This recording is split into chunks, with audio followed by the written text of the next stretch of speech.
Il faut une discipline de prescription et de se dire chaque fois qu'on a un cas, alors est-ce que ça pourrait être natrum?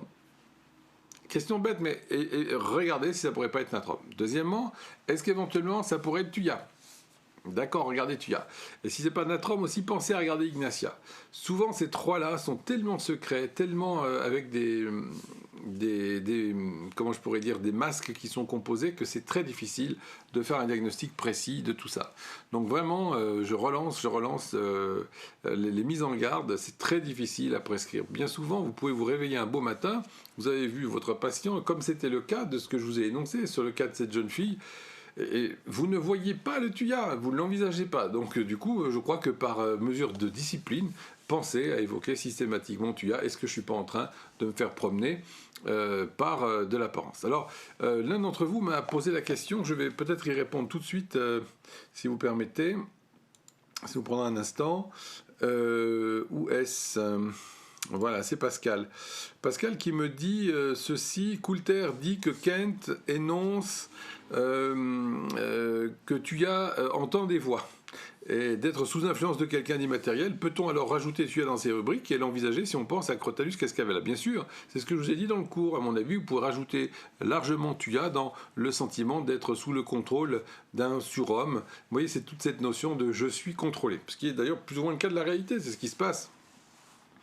Donc Crotalus cascavella, ça, vous avez aussi Crotalus horridus, souvent ce sont des mères très très directives qui ont vraiment pris possession des jeunes filles, etc. Donc voilà un peu tous ces remèdes de prise de contrôle du psychisme. Hein. Donc ça c'est vraiment des choses importantes. Alors, on va reprendre notre thuya pour l'étude du psychisme, si vous voulez bien. Merci Lionel. Hop, je vous vire la souris, je trouve que c'est moche au milieu de l'écran. Voilà. Alors... L'image inculquée ici, c'est